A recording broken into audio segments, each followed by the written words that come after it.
내가 암일 수도 있다는구나. 네? 어머니, 그게 무슨... 갑작스러운 말에 아들들은 모두 놀란 반응이었습니다. 그래서 내 재산의 일부를 너희에게 먼저 주려고 한다. 어머니, 재산을요? 검사는 제대로 하신 거예요. 어머니 몸은 괜찮으신 거죠? 같은 말에도 이렇게나 다른 반응. 진숙은 생각이 많아졌습니다.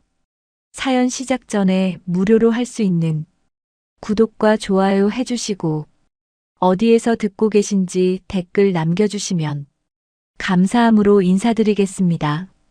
본 영상의 인물 및 목소리는 AI 프로그램으로 제작되었습니다.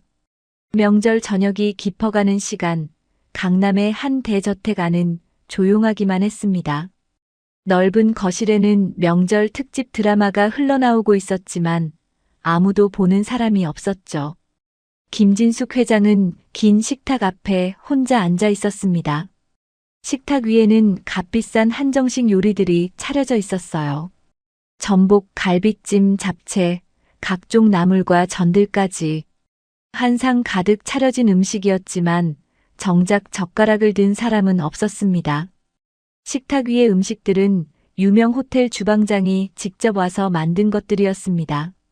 전복은 제주도에서 공수한 최상품이었고 갈비는 한우 1등급만 골라 정성껏 쪄낸 것이었죠. 하지만 아무리 좋은 재료로 만든 음식이라도 혼자 먹는 밥상은 쓸쓸하기만 했습니다. 진숙은 젓가락을 들었다가 다시 내려놓았어요. 식욕이 나지 않았습니다. 진숙은 음식을 바라보다가 작게 한숨을 내쉬었습니다. 이 많은 음식이 다 무슨 소용이람. 혼잣말이 텅 빈 집안에 울려 퍼졌죠. 그녀는 천천히 손을 뻗어 잔을 집었습니다. 차가운 물을 한 모금 마시며 눈을 감았어요. 그러자 자연스럽게 과거의 기억이 떠올랐습니다. 5년 전 명절이었습니다. 바로 이 식탁에 세 아들 가족이 모두 모여 있었죠. 큰아들 재호의 두 아이가 한복을 입고 세배를 하며 까르르 웃던 모습이 떠올랐어요. 할머니, 새해 복 많이 받으세요. 손주들의 맑은 목소리가 귓가에 생생했습니다. 손주 중 하나가 세뱃돈 봉투를 받아들고 진숙에게 물었었죠. 할머니가 우리 집에서 제일 부자지? 천진난만한 질문에 모두가 웃었었습니다. 진숙도 손주의 머리를 쓰다듬으며 환하게 웃었었죠. 큰 며느리는 음식을 맛보며 계속 칭찬을 했었습니다. 어머님 진짜 맛있어요. 역시 최고예요. 이 잡채 양념이 정말 일품이네요. 둘째 찬호는 형수와 농담을 주고받으며 웃었고 막내 규호는 조용히 음식을 먹으면서도 가끔 진숙을 바라보며 미소 지었었어요. 그때는 집안이 웃음소리로 가득했었습니다. 따뜻한 온기가 집안 구석구석까지 퍼져 있었죠. 진숙은 다시 눈을 떴습니다. 현실로 돌아온 거예요. TV에서는 여전히 가족들이 둘러앉아 떡국을 먹는 장면이 나오고 있었습니다. 진숙은 텅 빈 거실을 둘러보았어요. 손주들의 웃음소리도, 며느리의 칭찬도, 아들들의 목소리도 없었습니다. 그저 TV 속 남의 가족들 이야기만 들릴 뿐이었죠. 명절 특집이라고 방송사마다 가족 이야기를 다루고 있었는데 그게 더 진숙의 마음을 쓸쓸하게 만들었습니다. 그녀는 휴대폰을 집었습니다. 그러다가 다시 내려놓았어요. 또다시 집었다가 또 내려놓았습니다. 이런 동작을 몇 번이나 반복했죠. 누구에게 먼저 전화를 걸까 고민하다가 결국 통화 버튼을 누르지 못했습니다. 재벌 회장이라는 자리가 무색하게 명절 저녁에 자식들에게 먼저 전화 한 통 걸지 못하는 자신이 초라하게 느껴졌어요. 전화를 걸면 괜히 자식들에게 폐를 끼치는 것 같고 바쁜 시간을 방해하는 것 같았습니다. 잠시 후 진숙의 휴대폰이 울렸습니다. 화면을 보니 비서였어요. 진숙이 전화를 받았습니다. 여보세요. 비서의 목소리가 들려왔죠. 회장님 필요하신 거 없으신지 확인차 전화드렸습니다. 진숙이 물었습니다. 김 비서 명절인데 왜 집에 안 가고 대기하고 있나? 비서가 조심스럽게 대답했어요. 회장님께서 혹시 필요하실까 봐서요. 제 가족은 괜찮습니다. 진숙은 쓴웃음을 지었습니다. 그래, 알았네. 수고하게. 가족들이 기다리겠어. 일찍 들어가게. 통화를 끄는 진숙의 얼굴에는 깊은 외로움이 서려 있었어요. 비서는 자신을 위해 명절에도 대기하고 있는데 정작 자식들은 연락 한 통 없다는 사실이 가슴을 찔렀습니다. 진숙은 잠시 망설이다가 다시 비서에게 전화를 걸었습니다. 김 비서 미안한데 한 가지만 더 부탁하네. 아이들 연락처 알지? 각자 뭐 하는지 좀 알아봐 주게. 비서는 잠깐의 침묵 끝에 알겠습니다, 회장님. 하고 대답했죠.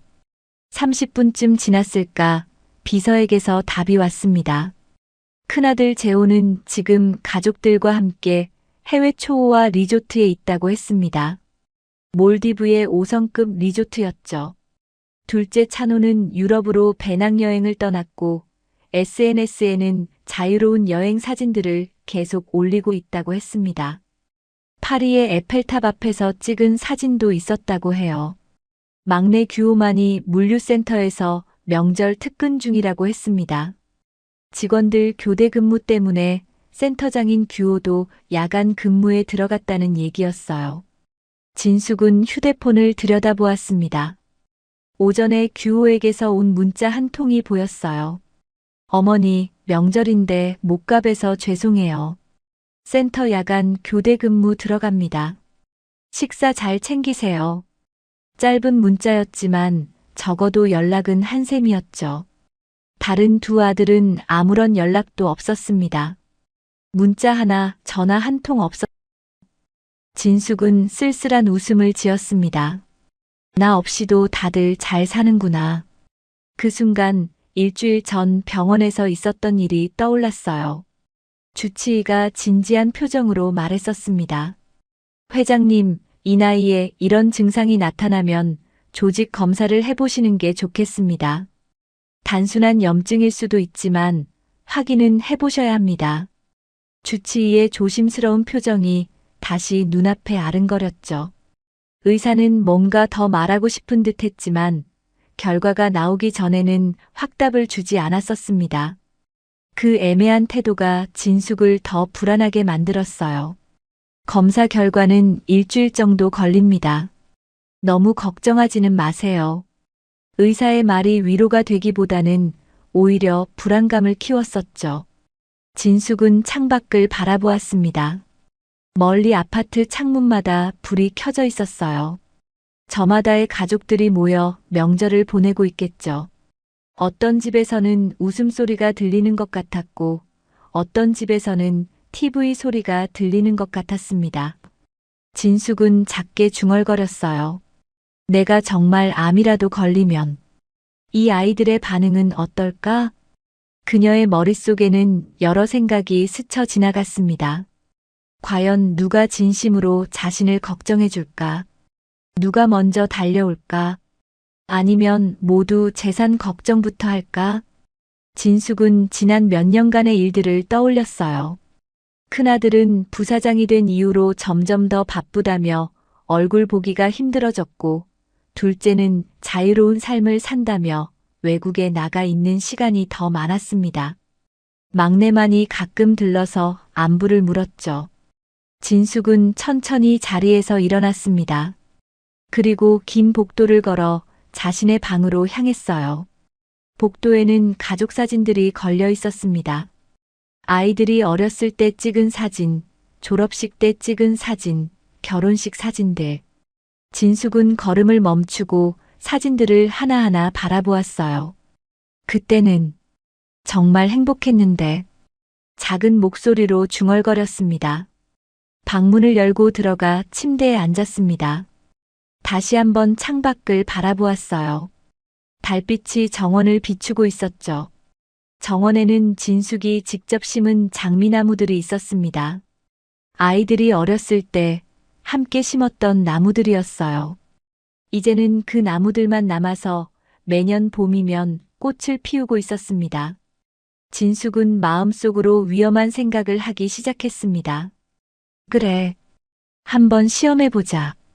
그녀의 입가에 묘한 미소가 번졌어요. 누가 진짜 날 위해 달려오는지, 누가 진심인지 확인해보는 거야.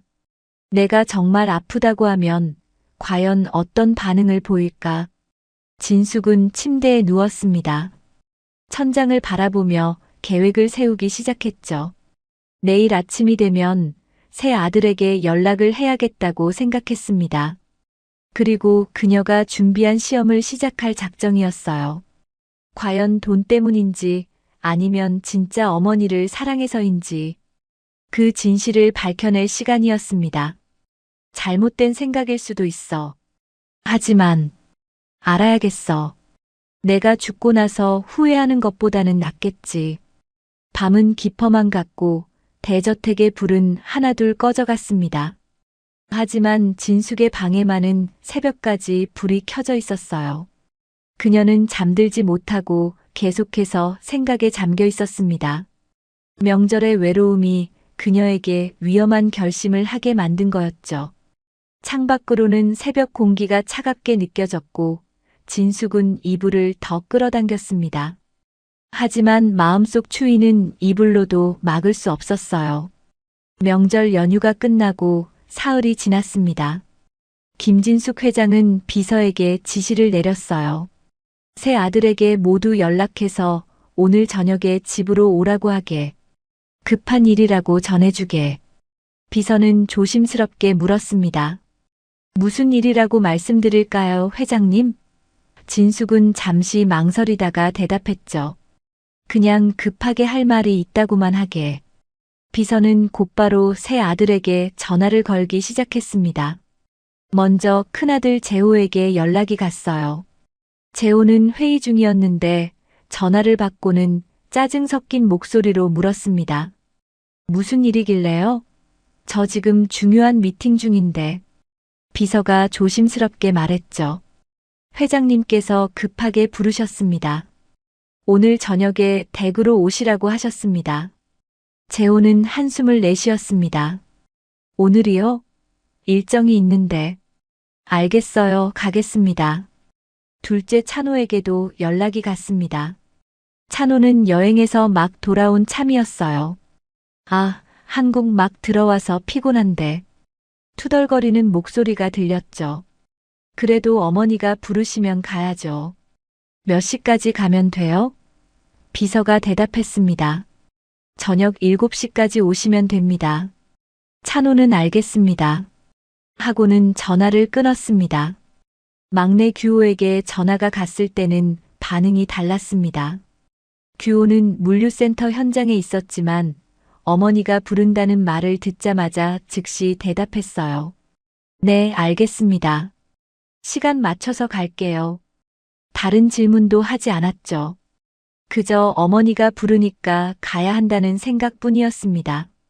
저녁 7시가 되기 전 대저택 앞에는 차들이 하나둘 도착하기 시작했습니다. 가장 먼저 도착한 것은 큰아들 재호 부부였어요. 검은색 고급 수입차에서 내린 재호는 정장 차림이었고 큰 며느리는 최신 명품 가방을 들고 있었습니다. 큰 며느리는 차에서 내리며 거울을 보고 머리를 매만졌어요. 오늘 무슨 일이실까요? 재호가 짧게 대답했습니다. 곧 알게 되겠지. 얼마 후 둘째 찬호가 도착했습니다. 찬호는 혼자 왔고 캐주얼한 차림이었어요. 청바지에 가죽 재킷을 입고 있었죠. 피곤한데 중얼거리며 현관으로 들어갔어요. 7시가 조금 넘어서 막내 규호가 도착했습니다. 규호는 작업복 차림으로 황급히 뛰어왔어요. 차에서 내리자마자 빠른 걸음으로 현관으로 향했죠. 이마에는 땀이 맺혀 있었고 숨도 가빠 보였습니다. 센터에서 급하게 출발한 게 분명했어요. 세 아들이 모두 응접실에 모였습니다. 큰아들 부부는 소파에 나란히 앉았고 둘째는 그 옆에 앉았죠. 막내는 제일 끝자리에 앉았습니다. 모두 어머니를 기다리며 서로 눈치만 보고 있었어요. 큰 며느리가 작은 목소리로 물었습니다. 도대체 무슨 일이실까요? 재호가 고개를 저었습니다. 그러게. 이렇게 갑자기. 그냥 기다려봅시다. 잠시 후 진숙이 응접실로 들어왔습니다. 평소보다 안색이 좋지 않아 보였어요. 세 아들은 모두 자리에서 일어났습니다. 진숙은 천천히 걸어와 의자에 앉았죠. 그리고 세 아들의 얼굴을 하나하나 바라보았습니다. 침묵이 흘렀어요. 아무도 먼저 말을 꺼내지 못했습니다. 진숙이 입을 열었습니다. 너희들을 부른 건 중요한 얘기가 있어서다. 목소리가 평소보다 낮고 무겁게 들렸어요. 재호가 몸을 앞으로 기울이며 물었습니다. 어머니, 무슨 일이세요? 진숙은 잠시 말을 멈췄다가 천천히 말했죠. 연휴 전에 병원에 갔었다. 주치의가 조직 검사를 권했고 검사를 조만간 하려고 한다. 진숙의 목소리는 떨리지 않았지만 무게가 느껴졌습니다. 의사 선생님 말로는 암일 가능성이 높다고 한다. 아직 조직 검사를 진행하지는 않았지만 마음의 준비를 해야 한다고 하더구나. 응접실의 공기가 순식간에 차갑게 식었습니다. 재호의 얼굴이 굳어졌고 찬호는 눈을 크게 떴어요. 규호는 말없이 고개를 숙였습니다. 큰 며느리는 손으로 입을 가리며 어머님 하고 과장되게 놀란 표정을 지었죠. 가장 먼저 반응한 사람은 큰아들 재호였습니다. 그는 재빨리 어머니에게 다가가 손을 잡았어요. 어머니, 걱정 마세요. 괜찮으실 거예요. 요새는 암도 다 고치는 시대인걸요. 목소리에는 울먹임이 섞여 있었죠. 큰 며느리도 옆으로 다가와서 진숙의 다른 손을 잡았습니다. 저희가 있잖아요, 어머님. 너무 걱정하지 마세요. 둘째 찬호는 놀란 표정이었지만 곧 표정을 관리했습니다. 그리고 형식적으로 물었어요. 병원은 어디세요? 김 박사님이 보시는 거죠? 진숙이 고개를 끄덕였습니다. 그래. 찬호는 검사는 언제 하시는 거죠? 날짜가 나온 건가요? 하고 말했습니다.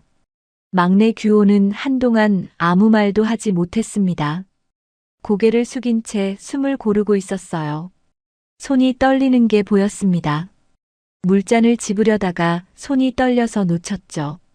잔이 탁자 위에서 흔들렸지만 다행히 넘어지지는 않았습니다. 규호는 두 손으로 얼굴을 감쌌어요. 진숙은 세 아들의 반응을 조용히 지켜보았습니다. 그리고 다시 입을 열었죠. 한 가지 부탁이 있다. 모두의 시선이 진숙에게 집중되었습니다. 내가 앞으로 얼마나 살지 모르겠다. 그래서 내 재산을 일부 미리 나눠주려고 한다. 재호와 찬호의 눈빛이 미묘하게 변했습니다. 진숙은 계속 말했어요. 너희들에게 각각 회사 지분 5%씩 주겠다. 그리고 현금으로 30억씩 먼저 증여하마. 응접실에 잠시 정적이 흘렀습니다. 큰 금액이었어요. 대신에 한 가지 조건이 있다. 진숙의 목소리가 더 낮아졌습니다. 일주일에 한 번 나랑 식사를 같이 해다오. 그게 내 유일한 조건이다. 진숙은 새 아들을 돌아보며 말했죠. 많은 걸 요구하는 건 아니지. 일주일에 고작 밥 한 끼 같이 먹자는 거다. 순간 형제들이 서로 눈치를 보기 시작했습니다. 큰아들과 큰며느리가 눈빛을 교환했어요. 그리고 재호가 즉시 대답했습니다. 당연히 하겠습니다, 어머니. 매일이라도 와야죠. 목소리에는 확신이 가득했죠. 찬호는 잠시 망설였습니다.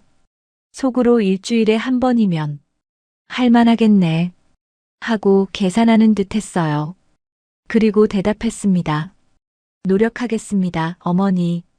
제 일정을 조절해서 꼭 오겠습니다. 규호는 조용히 말했습니다. 일정 맞춰서 최대한 오겠습니다, 어머니. 진숙은 아들들을 보며 말했어요. 다들 바쁜 거 아니, 며느리들까지 올 필요는 없다. 너희들만 와도 된다. 그렇게 애쓰지는 마라. 그날 저녁 첫 식사가 시작되었습니다. 식탁에는 음식이 차려졌지만 분위기는 어색했어요. 침묵 속에서 숟가락 소리만 들렸습니다. 큰아들 재호가 어머니 앞에 반찬을 떠서 놓았습니다. 어머니, 맛있는 것만 드세요. 친절한 목소리였죠. 둘째 찬호는 빨리 식사를 마치려는 듯 서둘러 먹었습니다. 그리고 자꾸 시계를 확인했어요. 뭔가 다른 약속이라도 있는 것처럼 보였죠. 막내 규호는 어머니가 수저질하는 모습을 조용히 관찰하고 있었습니다. 진숙은 아들들의 얼굴을 하나하나 바라보았어요. 식사가 끝나고 아들들이 하나둘 자리에서 일어났습니다. 재호가 말했죠. 어머니, 다음 주에 또 오겠습니다. 건강 잘 챙기세요. 찬호도 저도 오겠습니다. 하고 말했습니다. 규호는 어머니, 편히 쉬세요. 하고 인사했어요. 아들들이 모두 떠난 후 진숙은 혼자 응접실에 남았습니다. 창밖을 바라보며 작게 중얼거렸어요. 이제부터가 진짜다. 그녀의 눈빛에는 결연함이 서려 있었습니다. 과연 누가 진심으로 자신을 대할지 이제 지켜볼 시간이었죠. 큰아들 재호 부부는 고급 수입차를 타고 집으로 돌아가는 길이었습니다. 차창 밖으로 강남의 야경이 흘러갔어요. 화려한 네온사인과 불빛들이 차 안을 스쳐 지나갔죠. 한동안 침묵이 흘렀습니다. 재호가 먼저 입을 열었어요. 어머니가 암일 수도 있다니. 생각도 못했는데. 목소리에는 걱정이 섞여 있었습니다. 큰 며느리가 조심스럽게 물었습니다. 가족력은 없으시잖아요? 할아버지, 할머니 모두 다른 병으로 돌아가셨고요. 재호가 고개를 끄덕였어요. 그렇긴 한데 암은 가족력만으로 되는 게 아니니까. 잠시 침묵이 흘렀습니다. 그러다 큰 며느리가 다시 말했죠. 그런데 여보, 집은 5%면 시가로 얼마 정도 되는 거예요? 재호는 잠깐 멈칫했습니다. 그리고 약간 날카로운 목소리로 대답했어요. 지금은 그런 계산하지 마. 어머니가 편찮으시다는데. 큰 며느리가 변명하듯 말했습니다. 알아요, 알아요. 그래도 우리가 현실적으로 알아는 둬야 하잖아요. 5% 어차피 새 아들이 다 똑같이 받는 거라 특별한 것도 아니고요. 재호는 핸들을 잡은 손에 힘을 주었습니다. 어차피 지분은 나중에 경영권 가질 때 필요한 거고, 현금으로 주신다는 30억이 지금으로선 중요하지. 큰 며느리의 눈이 커졌어요. 그렇긴 하죠. 30억. 재호가 빠르게 덧붙였습니다. 그래도 지금 중요한 건 그게 아니야. 지금부터 잘해야 해. 알지? 큰 며느리가 고개를 끄덕였습니다. 당연하죠. 일주일에 한 번 식사 정도야 얼마든지 할 수 있죠. 며느리들 올 필요 없다 하셨지만 굳이 안 갈 이유도 없잖아요. 얼굴 도장 찍는 게 낫지. 재호가 말했어요. 그래. 그리고 찬호, 규호보다 우리가 더 자주 가야 해. 어머니 마음을 우리가 먼저 얻어야 한다고. 큰 며느리가 동의했습니다. 알겠어요. 어머니 드실 거랑 좀 챙겨서 자주 찾아뵈야겠어요. 차는 계속 달렸고 두 사람은 앞으로의 계획을 세우기 시작했습니다. 어떻게 하면 어머니에게 더 잘 보일 수 있을지, 어떤 선물을 해드리면 좋을지 이야기했어요. 하지만 정작 어머니의 건강을 진심으로 걱정하는 대화는 더 이상 나오지 않았습니다. 둘째 찬호는 자신이 운영하는 카페로 향했습니다. 밤늦은 시간이었지만 카페는 아직 문을 열고 있었어요. 매니저가 반겨주었지만 찬호는 피곤한 표정으로 사무실로 들어갔습니다. 의자에 앉아 한숨을 쉬고는 친구에게 전화를 걸었어요. 응, 나야. 어머니 댁 다녀왔어. 찬호의 목소리는 지쳐 있었습니다. 친구가 물었죠. 무슨 일 있어? 갑자기 부르셨다며? 찬호는 잠시 망설이다가 대답했습니다. 엄마가 암일 수도 있대. 검사 결과 기다리는 중이래. 전화기 너머로 친구의 놀란 목소리가 들렸어요. 진짜? 괜찮으시려나? 찬호가 대답했습니다. 글쎄, 잘 모르겠어. 아직 확실한 건 아니니까. 친구가 물었습니다. 그럼 너 당분간 한국에 있어야겠네? 찬호는 응, 그래야 할 것 같아. 일주일에 한 번은 어머니 댁에 가야 할 것 같거든. 친구가 일주일에 한 번 가는 거야? 그 정도면 할만하지. 하고 말했죠. 찬호는 창밖을 바라보았습니다. 그래, 그 정도는 해야지 뭐. 잠시 침묵이 흘렀어요. 그러다 찬호가 한숨을 쉬며 말했습니다. 아, 다음 달 여행은 취소해야 하나.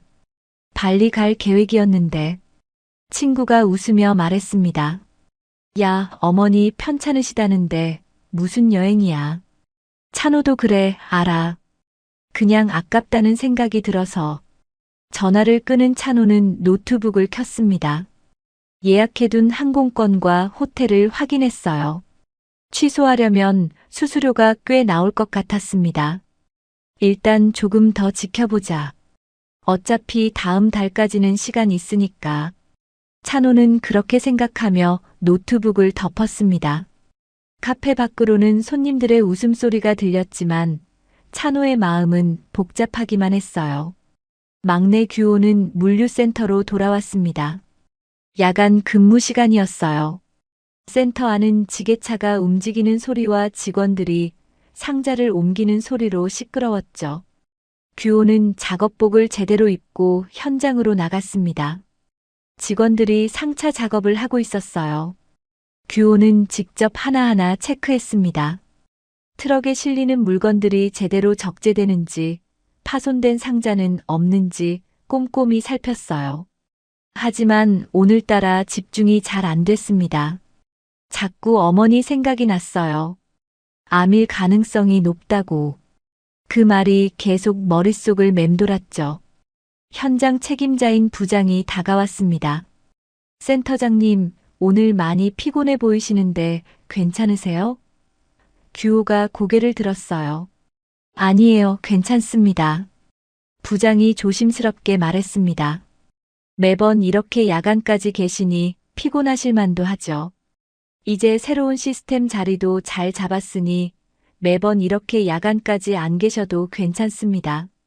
센터장님도 쉬셔야죠. 규호는 고개를 저었습니다. 아닙니다, 부장님. 그래도 제가 지키고 있어야죠. 센터장인데 직원들만 고생시킬 수는 없잖아요. 규호는 다시 현장을 둘러보았어요. 야간 근무를 하는 직원들이 열심히 일하고 있었습니다. 명절 연휴가 끝나면서 물량이 폭주하는 시기였죠.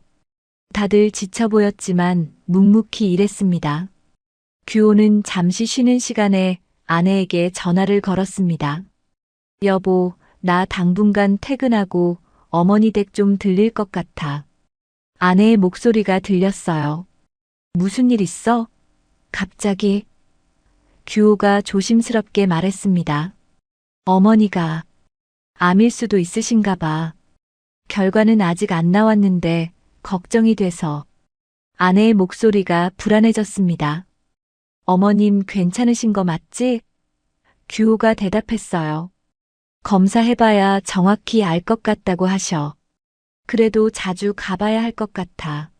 아내가 말했습니다. 그래, 당연히 가야지. 집은 신경 쓰지 마. 애들한테도 내가 잘 얘기할게.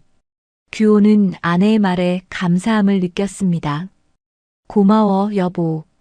아이들은 잘 있지? 아내가 대답했어요. 응, 잘 자고 있어. 너무 걱정하지 말고 어머님 잘 모시고. 규호는 알았어. 나중에 집에 가서 보자. 하고 전화를 끊었습니다. 규호는 다시 현장으로 나갔습니다. 밤이 깊어갈수록 일손이 더 필요했어요. 규호는 소매를 걷어 올리고 직접 상자를 옮기기 시작했습니다. 센터장이 현장 일을 하는 모습에 직원들이 놀랐죠. 센터장님, 저희가 할게요. 한 직원이 말했지만 규호는 웃으며 대답했습니다. 괜찮습니다. 같이 합시다. 땀을 흘리며 일하는 동안에도 규호의 마음은 편치 않았습니다. 어머니의 안색이 자꾸 떠올랐어요. 평소보다 많이 수척해 보이셨던 모습, 말씀하실 때 힘들어 하시던 모습이 생생했습니다. 제발 아무 일 없으시길. 규호는 속으로 빌었습니다. 그 시각 진숙은 대저택 안에 혼자 있었습니다. 창가에 서서 정원을 바라보고 있었어요. 달빛이 나무들을 비추고 있었죠. 진숙은 과거를 떠올렸습니다. 둘째 찬호가 어렸을 때 진숙이 감기에 걸렸던 적이 있었어요. 어린 찬호가 어머니 곁을 지키며 말했었죠. 엄마 아프면 내가 지킬 거야. 엄마 혼자 안 두고. 큰아들 재호가 사업을 시작할 때의 일도 떠올랐습니다. 재호는 의욕에 차서 말했었어요. 어머니, 제가 어머니 회사를 같이 키우겠습니다. 더 크게 만들겠습니다. 그때의 재호는 눈빛이 반짝였었죠. 진심으로 어머니를 위하는 것처럼 보였습니다. 진숙은 깊은 한숨을 내쉬었습니다. 내가 너무한 건 아니겠지. 스스로에게 물었어요. 하지만 곧 고개를 저었습니다. 아니야, 이건 필요한 일이야. 진실을 알아야 해. 그렇게 스스로를 다독였지만 마음 한편에는 불안함이 자리 잡고 있었습니다. 오늘 저녁 식사 때 아들들의 모습이 떠올랐어요. 큰아들은 너무 과하게 친절했고 둘째는 시계만 자꾸 확인했었죠. 막내만이 조용히 어머니를 걱정하는 눈빛이었습니다. 과연 이 시험이 끝나면 어떤 결과가 나올까? 진숙은 불안한 마음으로 밤을 보냈습니다. 창밖으로는 밤바람이 불어왔습니다. 나무들이 바람에 흔들렸어요. 진숙은 창문을 닫고 방으로 돌아갔습니다. 침대에 누웠지만 잠은 오지 않았죠. 천장을 바라보며 계속 생각에 잠겼습니다. 내 선택이 옳은 걸까? 아니면 나중에 후회하게 될까? 생각은 꼬리에 꼬리를 물고 나아갔어요. 하지만 이미 시작한 일이었습니다. 이제는 끝까지 지켜봐야 했어요. 진숙은 눈을 감았습니다. 과연 누가 어떤 진심을 가지고 있을지 진숙은 걱정과 기대가 되는 마음이었습니다. 조직 검사 날이 밝았습니다. 진숙은 새벽부터 잠을 이루지 못했어요. 천장을 바라보며 누워 있었죠. 병원에 가야 한다는 생각에 마음이 무거웠습니다. 실제로 검사를 받으러 가는 것도 불안했지만 더 불안한 것은 아들들의 반응이었어요. 과연 누가 함께 가겠다고 나설까? 아침 8시쯤 큰아들 재호에게서 전화가 왔습니다. 어머니, 오늘 병원 가시는 날이시죠? 제가 모시고 가겠습니다. 진숙은 약간 놀랐어요. 괜찮다. 혼자 갈 수 있어. 하지만 재호는 단호하게 말했습니다. 어머니, 그러지 마시고요. 당연히 제가 가야죠. 집사람이랑 같이 모시러 가겠습니다. 아침 9시 재호 부부가 대저택에 도착했습니다. 큰 며느리는 손에 커다란 과일 바구니를 들고 있었어요. 현관으로 들어서며 밝은 목소리로 말했습니다. 어머님 드시라고 과일 챙겨왔어요. 신선한 걸로 골랐어요. 진숙이 그래, 고맙구나. 하고 대답했죠. 재호는 어머니 옆에 바짝 붙어 섰습니다. 어머니, 제가 직접 모시겠습니다. 차 타실 때 조심하세요. 팔을 내밀어 부축하려고 했어요. 진숙은 괜찮다. 내가 걸을 수 있어. 했지만 재호는 계속 옆에서 신경 쓰는 모습을 보였습니다. 큰 며느리도 반대편에서 가방을 들어주며 제가 들게요, 어머님. 하고 말했죠. 차 안에서도 과잉 친절은 계속되었습니다. 재호가 운전을 하면서 백미러로 뒷좌석의 어머니를 자꾸 확인했어요. 어머니, 편하게 기대세요. 에어컨 온도는 괜찮으세요? 큰 며느리도 계속 신경을 썼습니다. 진숙은 창밖을 바라보며 대답했어요. 다 괜찮다. 신경 쓰지 마라. 하지만 두 사람은 계속해서 이것저것 물어봤습니다. 물이 필요하지 않으냐? 차가 너무 빠른 것 같지 않으냐? 흔들리면 말하라고 했죠. 지나친 배려였습니다. 병원에 도착했습니다. 늘 진숙이 다니는 병원이었죠. 재호가 먼저 내려서 어머니가 내리는 것을 부축했습니다. 천천히 내리세요, 어머니. 큰 며느리는 진숙의 가방을 챙기며 뒤따라왔죠. 병원 로비로 들어서자 재호가 큰 목소리로 말했습니다. 어머니, 걱정 마세요. 제가 김 박사님이랑 어제도 통화 다 했습니다. 이미 연락을 받고 있던 담당 간호사가 인사를 하며 다가왔어요. 큰 며느리도 간호사에게 다가가 저희 어머님 특별히 잘 부탁드려요. 불편한 점 없으시게 해주시고요. 아시죠? 하고 당부했습니다. 진숙은 평소처럼 진료실 앞 대기실에서 차례를 기다렸습니다. 진숙은 의자에 앉아 있었고 재호와 큰 며느리는 양옆에 앉았어요. 어머니, 근데 VIP룸으로 가시지 왜? 큰 며느리의 말에 진숙은 고개를 저었습니다. 뭐하러 바쁜 김 박사님을 오가게 해. 내가 기다리면 되는 걸. 대기실에는 다른 환자들과 가족들도 있었습니다. 진숙의 시선이 옆자리로 향했죠. 중년 딸이 나이든 어머니의 손을 꼭 잡고 있었습니다. 딸은 어머니에게 작은 목소리로 말하고 있었어요. 엄마, 괜찮아요. 걱정하지 마세요. 어머니는 떨리는 손으로 딸의 손을 잡고 있었죠. 두 사람 사이에는 말없는 위로가 흐르고 있었습니다. 진숙은 그 모습을 보며 생각했어요. 저게 진짜 가족 아닐까? 그때 재호는 휴대폰을 보고 있었습니다. 문자가 계속 오는 모양이었어요. 일 관련 메시지인 것 같았죠. 손가락으로 화면을 빠르게 넘기며 답장을 보냈습니다. 큰 며느리도 핸드폰을 꺼내 들었어요. 쇼핑몰 앱을 열어서 옷을 구경하고 있었습니다. 두 사람 모두 진숙에게는 신경을 쓰지 않고 있었죠. 간호사가 나와서 진숙을 불렀습니다. 김진숙님 들어오세요. 진숙이 일어섰어요. 재호도 따라 일어나며 제가 같이 들어가겠습니다. 했지만 간호사가 말했습니다. 보호자분은 밖에서 기다려주세요. 검사 시간이 좀 걸립니다. 재호는 아쉬운 표정으로 알겠습니다. 하고 대답했습니다. 진숙은 혼자 진료실로 들어갔습니다. 검사는 1시간 정도 걸렸어요. 조직을 채취하는 과정이 약간 불편했지만 견딜만 했습니다. 의사가 말했죠. 회장님 수고하셨습니다. 결과는 일주일 정도 후에 나옵니다. 그때 다시 오시면 됩니다. 진숙은 감사합니다. 하고 인사했습니다. 검사실에서 나와 복도를 걷고 있을 때였습니다. 저 앞쪽에서 재호의 목소리가 들렸어요. 진숙은 걸음을 멈췄습니다. 재호가 누군가와 전화 통화를 하고 있었죠. 복도 모퉁이 너머였기 때문에 재호는 진숙이 나온 것을 모르고 있었습니다. 아, 김 변호사님.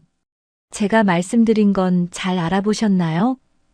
재호의 목소리였습니다. 진숙은 그 자리에 멈춰 섰어요. 지금이 중요한 시기인 거 아시죠? 섣불리 움직이지는 마시고요. 재호는 계속 전화를 했습니다. 지분 정리 방법 좀 알아봐 주세요. 증여세 관련해서요. 진숙의 얼굴이 굳어졌습니다. 재호의 목소리는 계속 들렸어요. 제 명의로 깔끔하게 옮길 수 있는 방법 있죠? 세금 문제 없이요. 잠시 상대방 말을 듣더니 재호가 다시 말했습니다. 네, 알겠습니다. 빠르게 진행해 주세요. 시간이 중요하니까요. 진숙은 벽에 기대 섰습니다. 가슴이 철렁 내려앉는 느낌이었어요. 방금 들은 대화가 믿기지 않았죠. 어머니가 암일지도 모른다는 상황에서 큰아들은 지분 정리와 세금 계산을 하고 있었던 겁니다.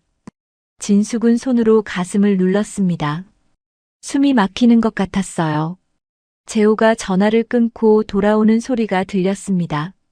진숙은 재빨리 복도 반대편으로 걸어갔어요. 화장실 방향으로 향하는 척했죠. 재호가 대기실로 돌아가는 소리가 들렸습니다. 진숙은 화장실 앞에 서서 깊은 숨을 쉬었어요. 거울 속 자신의 얼굴이 창백하게 보였습니다. 한참을 그렇게 서 있다가 진숙은 대기실로 돌아갔습니다. 재호와 큰 며느리가 기다리고 있었어요. 재호가 밝은 표정으로 일어났습니다. 어머니, 검사 힘드셨죠? 걱정하는 척하는 목소리였죠. 진숙은 짧게 괜찮다 하고 대답했습니다. 집으로 가시죠. 많이 피곤하실 거예요. 재호가 어머니를 부축했습니다. 차로 가는 길 재호는 계속 친절하게 말했어요. 어머니, 오늘 푹 쉬세요. 제가 좋은 보약도 알아볼게요. 큰 며느리도 어머님 편하게 기대세요. 하고 말했습니다. 차 안은 침묵으로 가득했습니다. 진숙은 창밖만 바라보았어요. 재호가 가끔 말을 걸었지만 진숙은 짧게만 대답했죠. 어머니, 괜찮으세요? 응. 점심은 뭐 드시고 싶으세요? 아무거나. 더 이상 대화가 이어지지 않았습니다. 대저택에 도착했습니다. 재호가 차에서 내려 문을 열어주었어요. 어머니, 들어가세요. 편히 쉬시고요. 진숙은 고개만 끄덕이고 집 안으로 들어갔습니다. 재호 부부는 차에 올라타며 웃고 있었죠. 잘 모셨죠? 큰 며느리가 물었습니다. 재호가 당연하지 하고 대답했어요. 그날 밤 진숙은 침대에 누워 있었습니다. 잠이 오지 않았어요. 재호의 전화 통화 내용이 머릿속을 맴돌았습니다. 지분 정리 방법을 알아봐 달라고. 제 명의로 옮길 수 있는 방법. 그 말들이 계속 귓가에 들렸죠. 진숙은 눈물을 흘렸습니다. 내가 낳은 자식이 정말 맞나. 가슴이 아팠어요. 병원에서 보았던 다른 가족의 모습이 떠올랐습니다. 딸이 아버지 손을 꼭 잡고 있던 그 모습. 그게 진짜 가족의 모습이었죠. 하지만 자신의 아들은 달랐습니다. 깊은 밤 진숙은 천장을 바라보며 생각했습니다. 이제 어떻게 해야 하지? 배신감이 밀려왔어요. 하지만 동시에 회사를 생각하면 그럴 수도 있어. 이렇게 쉽게 판단하면 안 되지. 하는 생각도 들었습니다.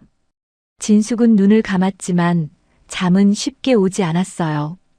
병원 검사를 받은 지 사흘이 지났습니다. 진숙이 제안했던 일주일에 한 끼 식사를 같이 하는 날이 돌아왔어요. 저녁 6시쯤 큰아들 재호 부부가 대저택에 도착했습니다. 재호는 회사에서 바로 온 듯 정장 차림이었고 큰 며느리는 화장을 깔끔하게 하고 왔어요. 어머님, 저희 왔어요. 큰 며느리가 밝은 목소리로 인사했습니다. 진숙은 거실에서 아들 부부를 맞이했죠. 그래, 왔구나. 들어오너라. 재호가 어머니께 다가와 인사했습니다. 어머니, 요즘 어떠세요? 많이 편찮으신가요? 진숙은 괜찮다. 별일 없다. 하고 짧게 대답했어요. 식사 준비가 되어 있었습니다. 식탁에는 된장찌개, 생선구이, 나물 반찬들이 차려져 있었어요. 재호가 먼저 자리에 앉으며 말했습니다. 진수성찬이네요. 식사를 시작하기 전 큰 며느리가 핸드폰을 꺼냈습니다. 어머님, 사진 한 장만 찍어도 될까요? 진숙이 고개를 갸우뚱했어요. 사진? 큰 며느리가 웃으며 말했습니다. 네, 기념으로요. 이렇게 가족이 모여서 식사하는 거 남기고 싶어서요. 재호도 괜찮으시죠, 어머니? 하고 물었습니다. 진숙은 별 생각 없이 그래, 찍어라. 하고 허락했죠. 큰 며느리는 식탁을 배경으로 사진을 몇 장 찍었습니다. 재호가 어머니 옆에 앉아서 포즈를 취했어요. 자, 찍습니다. 큰 며느리의 목소리가 밝았습니다. 식사가 시작되었습니다. 재호는 어머니 앞에 반찬을 떠서 놓았어요. 어머니, 이 나물 드세요. 몸에 좋대요. 큰 며느리도 생선도 드세요, 어머님. 하며 챙겨주었습니다. 진숙은 그래, 고맙다. 하고 대답했죠. 하지만 식사 분위기는 어딘가 어색했습니다. 재호는 자꾸 시계를 확인했어요. 큰 며느리는 음식을 먹으면서도 핸드폰 화면을 계속 확인했습니다. 진숙은 그런 모습을 조용히 지켜보았죠. 바쁜가 보구나 하고 생각했습니다. 식사가 끝나고 재호가 말했습니다. 어머니, 저희 오늘 일찍 들어가 봐야 할 것 같아요. 내일 아침 일찍 중요한 미팅이 있어서요. 진숙은 그래, 그러거라.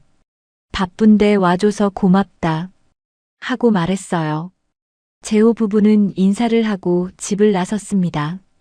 그날 밤 진숙의 비서가 조심스럽게 말했습니다. 회장님, 혹시 아드님, 며느님 SNS 보셨습니까? 진숙은 고개를 저었어요. 아니, 무슨 일인가? 비서가 태블릿을 가져와 보여주었습니다. 큰 며느리의 SNS에 오늘 저녁 사진이 올라와 있었죠. 사진 아래에는 글이 적혀 있었습니다. 우리 효자 남편. 어머니 혼자 식사하신다고 이렇게 퇴근하자마자 달려왔어요. 진숙은 화면을 가만히 들여다보았어요. 댓글이 여러 개 달려 있었습니다. 진짜 바쁘신데 효자시네요. 한 기업의 부사장님이 소탈하시네요. 보기 좋아요. 칭찬 일색이었죠. 진숙은 쓴웃음을 지었습니다. 비서가 조심스럽게 물었어요. 괜찮으십니까, 회장님? 진숙은 그냥 요즘 젊은 사람들은 다 이런가 보네 하고 대답했습니다. 하지만 마음이 편치 않았어요. 식사하러 온 게 아니라 사진 찍으러 온 건가 하는 생각이 들었죠. 다음 날 둘째 찬호가 집에 왔습니다. 바쁘다며 점심 식사를 하러 오겠다 했죠. 하지만 찬호는 겨우 30분만 머물렀습니다. 현관에 들어서자마자 시계를 확인하더니 말했죠. 어머니, 오늘 카페에 급한 일이 있어서요. 오래 못 있을 것 같아요. 진숙은 실망스러웠지만 내색하지 않았습니다. 그래, 바쁘면 다음부터는 안 와도 된다. 찬호가 놀라며 말했어요. 아니에요, 어머니. 올게요. 와야죠. 오늘만 특별히 바빠서 그래요. 하지만 그의 표정에는 부담스러움이 역력했죠. 식탁에 앉아서도 찬호는 계속 핸드폰을 확인했습니다. 어머니, 죄송해요. 직원이 자꾸 연락이 와서요. 진숙은 괜찮다. 일 먼저 보거라. 하고 말했어요. 찬호는 음식을 빨리 먹고 자리에서 일어났습니다. 어머니, 다음 주에 뵈어요. 식사 잘 챙기시고요. 찬호가 떠나고 진숙은 혼자 남은 음식을 바라보았습니다. 반도 먹지 않은 밥그릇, 거의 손대지 않은 반찬들. 이 모습이 마음을 더 쓸쓸하게 만들었어요. 진숙은 깊은 한숨을 내쉬었습니다. 그날 저녁 막내 규호가 왔습니다. 저녁 7시가 조금 넘은 시간이었어요. 현관문이 열리고 규호가 들어왔습니다. 그런데 규호는 작업복을 입고 있었죠. 진숙이 놀라며 물었습니다. 왜 이렇게 작업복 차림이니? 퇴근하고 바로 온 거야? 규호가 미안한 표정으로 대답했어요. 아니요, 어머니. 오늘은 야간이에요. 어머니랑 식사하고 센터로 가려고요. 진숙은 더욱 놀랐습니다. 야간 근무를 가야 하는데 왜 여기 온 거니? 규호가 웃으며 말했습니다. 어머니랑 약속했잖아요. 일주일에 한 번 식사하기로요. 약속은 지켜야죠. 진숙의 가슴이 뭉클해졌어요. 아니, 센터장인 내가 왜 야간 근무까지 하니? 센터장은 교대 근무 대상자가 아닌 걸로 알고 있는데. 그리고 옷도 왜 내가 작업복을 입고 다녀? 규호가 고개를 저었습니다. 센터에서는 이 옷이 편해요, 어머니. 그리고 직원들 다 주야간 교대 근무하는데 센터장이 안 할 수는 없죠. 같이 해야 직원들도 힘이 나지 않겠어요? 그러고는 어머니를 보며 밝게 웃었어요. 어머니, 얼른 드세요. 배고프시겠어요. 식사를 하는 동안 규호는 어머니만 바라보았습니다. 핸드폰도 보지 않았고 시계도 확인하지 않았어요. 그저 어머니가 식사를 잘하시는지만 지켜보았죠. 어머니, 이거 드세요. 맛있어요. 반찬을 떠서 어머니 앞에 놓았습니다. 진숙은 규호의 모습을 보며 눈시울이 붉어졌습니다. 이 아이는 진짜 나를 위해 온 거구나 하는 생각이 들었어요. 밥을 먹으면서도 자꾸 눈물이 날 것 같았습니다. 진숙은 참으려고 애썼죠. 식사를 마치고 규호가 일어섰습니다. 어머니, 이제 출근해야 할 것 같아요. 진숙이 물었습니다. 야간 근무는 언제 끝나니? 규호가 대답했어요. 새벽 6시요. 그때까지 있다가 아침에 집에 가요. 진숙은 마음이 아팠습니다. 너무 무리하지 마라. 건강 챙겨야 한다. 규호가 웃으며 말했죠. 괜찮아요, 어머니. 제가 센터장인데 당연히 해야 할 일이에요. 그리고 아직 젊잖아요. 그리고는 현관으로 향했습니다. 규호가 떠나고 진숙은 한참을 그 자리에 서 있었습니다. 세 아들이 모두 같은 약속을 지켰지만 그 마음가짐은 너무나 달랐어요. 큰아들은 SNS에 올릴 사진을 찍으러 왔고 둘째는 의무감에 겨우 30분 왔다 갔습니다. 하지만 막내는 야간 근무를 앞두고도 어머니를 보러 왔죠. 며칠 후 또다시 큰아들 재호가 방문했습니다. 이번에도 식사를 같이 했어요. 식사가 끝나고 재호가 화장실에 간다며 자리를 떴습니다. 진숙도 잠시 후 복도로 나왔죠. 그때 저 멀리서 재호의 목소리가 들렸습니다. 진숙은 걸음을 멈췄습니다. 재호가 또 전화 통화를 하고 있었어요. 김 변호사님, 지분 정리는 어떻게 됐습니까? 진숙은 숨을 죽였습니다. 지금 증여받는 게 세금 면에서 유리하다고 하셨죠? 어머니가 만약 정말 돌아가시면 상속세가 얼마나 나올까요? 진숙은 벽에 기대 섰습니다. 다리에 힘이 풀렸어요. 재호의 목소리는 계속 들렸습니다. 최대한 빨리 진행해 주세요. 시간이 없을 수도 있으니까요. 지금 받을 수 있는 지분을 확실히 제 명의로 옮겨놓고 싶습니다. 진숙은 무릎에 힘이 풀려 주저앉을 뻔했습니다.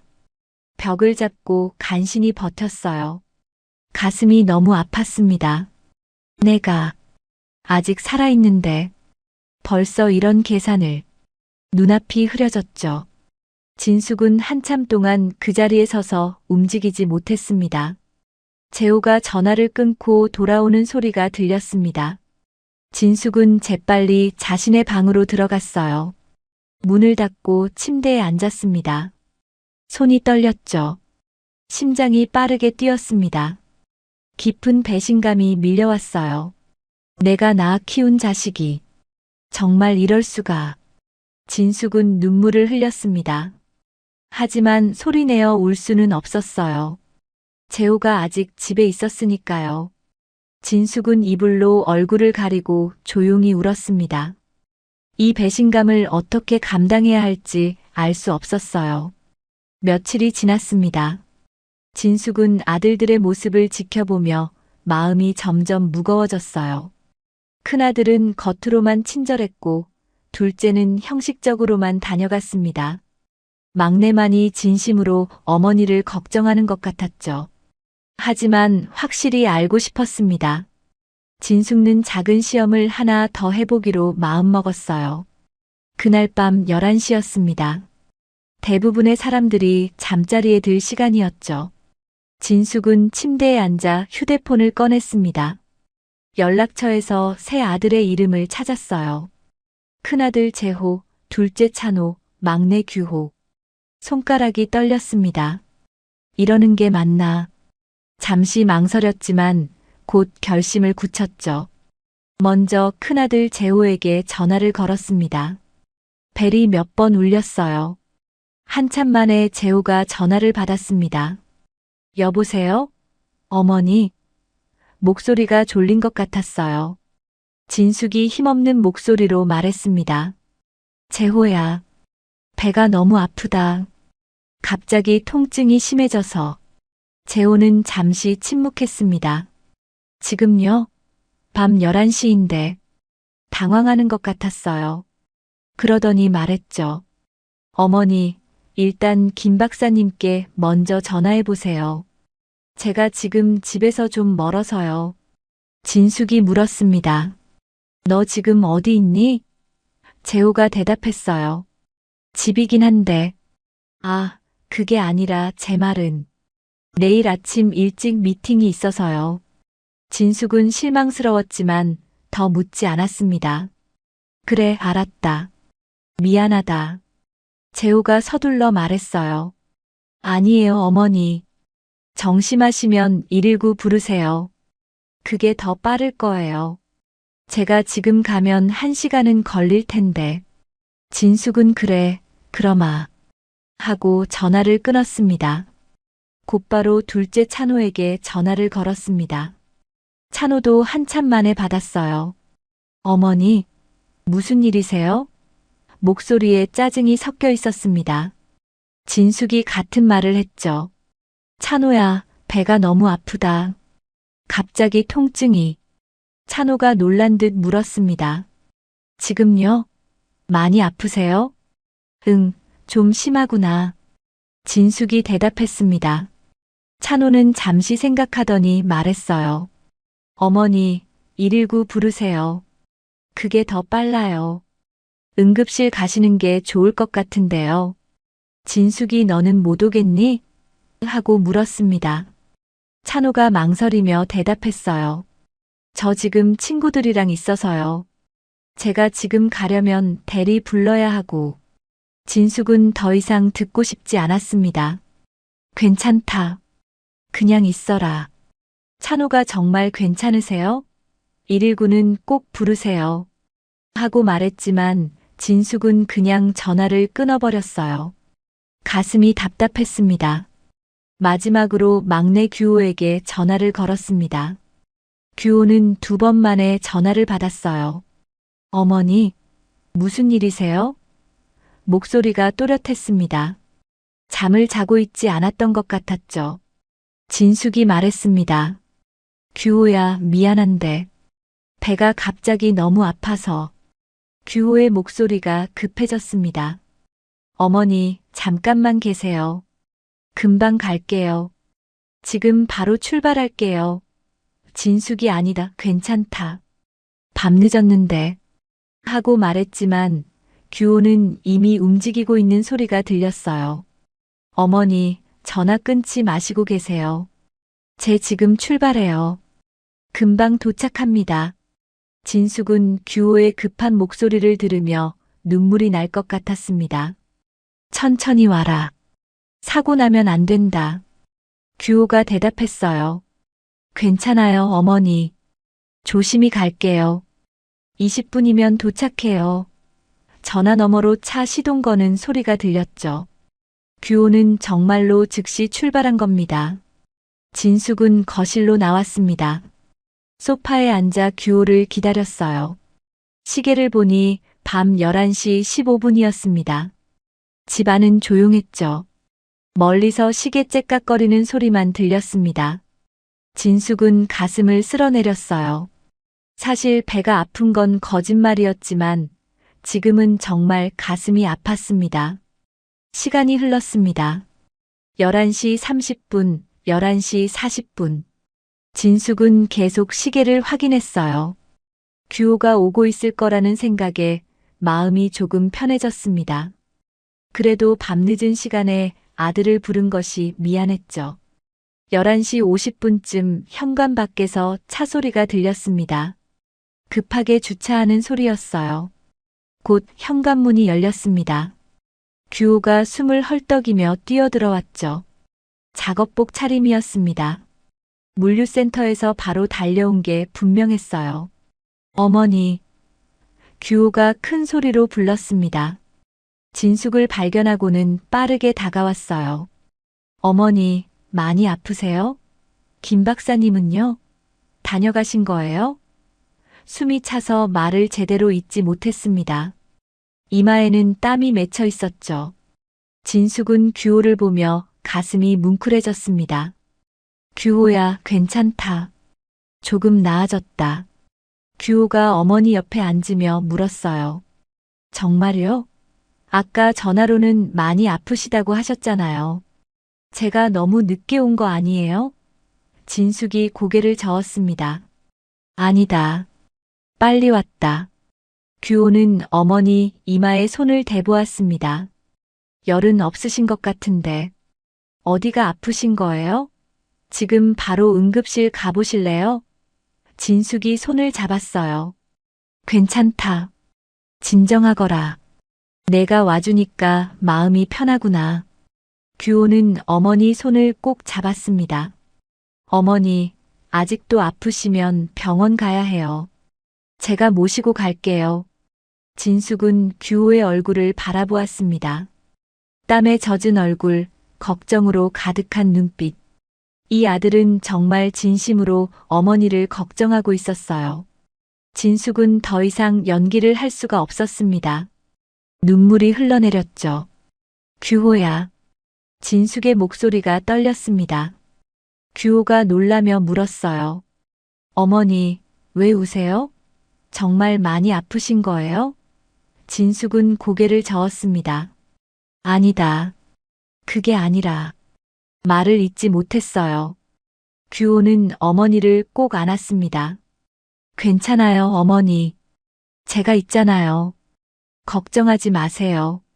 진숙은 규호의 품에서 한참을 울었습니다. 이건 자식들에게 할 짓이 못 된다 하는 생각이 들었어요. 진심으로 걱정하며 달려온 아들에게 거짓말을 한 것이 너무 미안했습니다. 하지만 동시에 이 아들만큼은 진짜라는 걸 확인할 수 있었죠. 한참 후 진숙이 진정했습니다. 규호가 물을 가져다 주었어요. 천천히 드세요, 어머니. 진숙은 물을 마시며 마음을 가라앉혔습니다. 규호가 옆에 앉아서 계속 어머니를 걱정스럽게 바라보고 있었어요. 새벽 2시쯤 현관문이 열렸습니다. 큰아들 재호가 도착한 겁니다. 정장 차림이었어요. 회사에서 온 것 같았죠. 어머니, 제가 너무 늦었죠? 재호가 헐레벌떡 들어오며 말했습니다. 중요한 계약건 때문에 늦게까지 회의를 하고 있었어요. 지금 막 끝나서 달려왔어요. 진숙은 괜찮다. 이제 나았다. 하고 짧게 대답했습니다. 재호는 규호를 보며 물었어요. 규호, 너는 언제 왔어? 규호가 12시쯤 왔어요. 하고 대답했죠. 재호는 뭔가 어색한 표정을 지었습니다. 그래. 빨리 왔구나. 너라도 와서 다행이다. 아침 8시쯤 둘째 찬호가 도착했습니다. 캐주얼한 옷차림이었어요. 급하게 온 티가 전혀 나지 않았죠. 어머니, 괜찮아지셨다고 들었는데. 변명하는 목소리였습니다. 진숙은 그래, 괜찮다. 이제 다 나았다. 하고 말했어요. 찬호는 형과 동생을 보며 물었습니다. 다들 언제 오신 거예요? 재호가 나는 새벽 2시에 왔어. 하고 대답했죠. 규호는 조용히 저는 12시 전에 왔습니다. 하고 말했습니다. 찬호는 어색하게 웃었어요. 아, 나만 늦게 왔네. 진숙은 새 아들을 바라보았습니다. 같은 전화를 받았지만 반응은 너무나 달랐어요. 한 명은 즉시 달려왔고, 한 명은 늦게나마 왔고, 한 명은 아침에야 왔습니다. 이 차이가 모든 걸 말해주고 있었죠. 조직 검사 결과가 나오는 날이었습니다. 진숙은 아침 일찍 병원에 갔어요. 혼자 갔습니다. 아들들에게는 알리지 않았죠. 이번만큼은 혼자서 결과를 듣고 싶었어요. 진료실로 들어가니 김 박사가 기다리고 있었습니다. 회장님 앉으세요. 김 박사가 의자를 권했어요. 진숙은 긴장한 마음으로 앉았습니다. 사실 암이 아니길 바라면서도 한편으로는 복잡한 마음이었죠. 김 박사가 검사 결과지를 꺼냈습니다. 결과가 나왔습니다. 진숙은 숨을 죽이고 기다렸어요. 김 박사가 말했습니다. 다행히 암이 아니네요. 걱정 많이 하셨죠? 진숙은 잠시 말을 잇지 못했어요. 정말 암이 아닌가요? 김 박사가 고개를 끄덕였습니다. 네, 확실합니다. 조직 검사 결과가 명확해요. 걱정 안 하셔도 됩니다. 진숙은 복잡한 표정을 지었습니다. 네, 다행이네요. 목소리에는 안도감보다 무언가 다른 감정이 섞여 있었어요. 김 박사가 이상하다는 듯 물었습니다.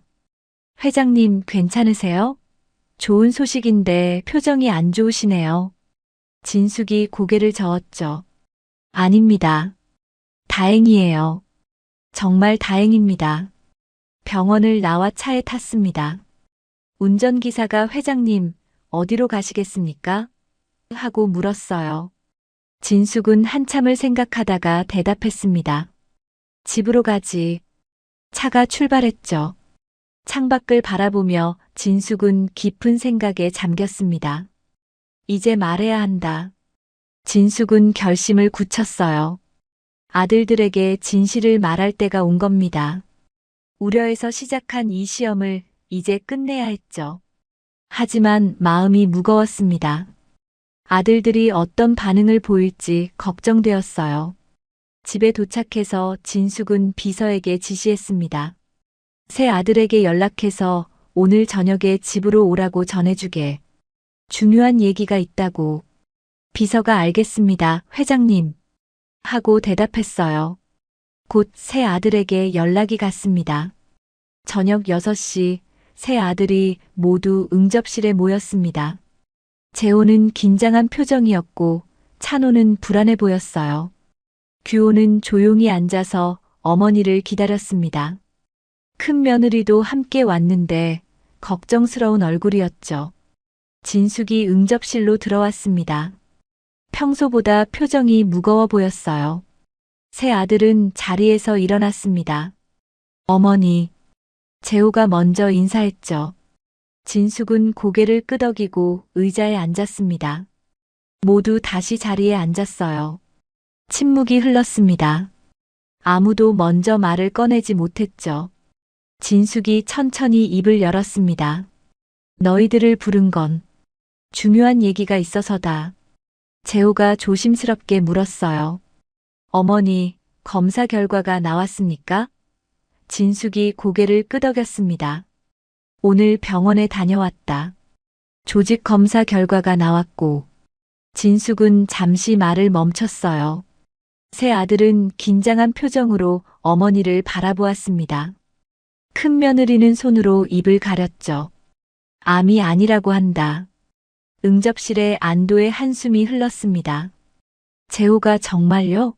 어머니, 하며 기뻐했어요. 찬호도 다행이다. 하고 중얼거렸습니다. 규호는 눈을 감고 깊은 숨을 내쉬었죠. 하지만 진숙의 표정은 여전히 무거웠습니다. 그런데 진숙이 다시 말을 이었어요. 너희들에게 고백할 게 있다. 모두의 시선이 진숙에게 집중되었습니다. 진숙은 천천히 또박또박 말했죠. 사실 처음부터 암일 확률이 높다는 건 내가 좀 과장한 거였다. 순간 정적이 흘렀습니다. 재호가 무슨 말씀이세요? 하고 물었어요. 진숙이 대답했습니다. 의사 선생님은 조직 검사를 권했지만 암일 가능성이 아주 높다고는 하지 않으셨다. 하지만 난 너희들에게 암일 가능성이 높다고 말했지. 아주 작은 확률을 부풀려서 말한 거다. 재호의 얼굴이 굳어졌습니다. 그럼 거짓말이었단 말입니까? 목소리가 떨렸어요. 진숙이 고개를 저었습니다. 완전한 거짓말은 아니었지. 검사는 실제로 필요했고 암 가능성도 있었으니까. 하지만 내가 그 확률을 부풀린 건 사실이다. 인정한다. 찬호가 물었습니다. 왜요? 왜 그러신 겁니까? 진숙은 세 아들을 차례로 바라보았어요. 너희들의 진심을 알고 싶었다. 내가 정말 아플 때 누가 진심으로 나를 걱정하는지 알고 싶었던 거다. 재호가 자리에서 벌떡 일어났습니다. 어머니가 어떻게 이런 거짓말을... 목소리가 커졌어요. 저희를 뭐로 보신 겁니까? 큰 며느리가 재호의 팔을 잡았지만 재호는 흥분을 가라앉히지 못했습니다. 저는 진심으로 걱정했습니다. 회사 일도 미루고 해외 출장도 취소하고 큰 며느리도 억울하다는 표정으로 말했어요. 저희가 얼마나 놀랐는데요. 밤에도 걱정돼서 잠도 못 잤어요. 진숙은 조용히 재호를 바라보았습니다. 재호의 말을 듣고 있었죠. 하지만 아무 말도 하지 않았어요. 재호는 점점 더 흥분했습니다. 일주일에 한 번씩 시간 내서 오는 것도 쉬운 일이 아니었어요. 그런데 이게 다 시험이었단 말입니까? 찬호도 허탈한 웃음을 지었습니다. 믿을 수가 없네요. 정말 믿을 수가 없어요. 그는 고개를 저었어요. 그럼 그동안 병문안 온 게 다 쇼였단 말씀이세요? 저도 나름 시간 쪼개서 온 건데. 카페 일도 미루고 여행 계획도 취소하고. 진숙은 두 아들의 항의를 조용히 듣고 있었습니다. 변명하지 않았어요. 그저 담담하게 받아들이고 있었죠. 재호와 찬호는 계속해서 불만을 쏟아냈습니다. 배신감을 느낀다고 어머니를 믿을 수 없다고 말했어요. 그동안 막내 규호는 한마디도 하지 않았습니다. 조용히 앉아서 형들이 말하는 걸 듣고 있었어요. 재호가 규호를 보며 소리쳤습니다. 너는 왜 화 안 내? 어머니가 우릴 시험했다고. 그것도 암일 수도 있다고 거짓말을 하시면서까지. 어머니. 규호의 목소리는 조용했습니다. 진숙이 규호를 바라보았어요. 규호는 어머니 눈을 똑바로 바라보며 말했습니다. 암이 아니라서 정말 다행이에요. 진숙의 눈시울이 붉어졌죠. 어머니가 왜 그러셨는지는 나중에 천천히 여쭤볼게요.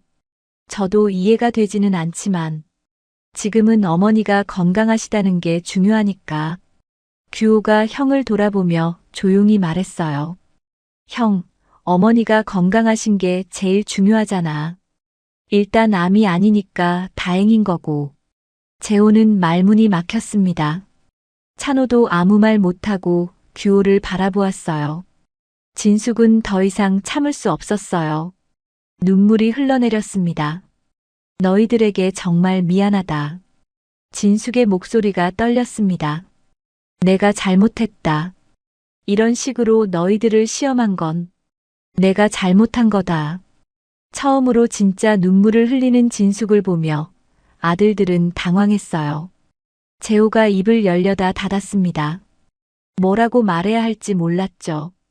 찬호도 고개를 숙였어요.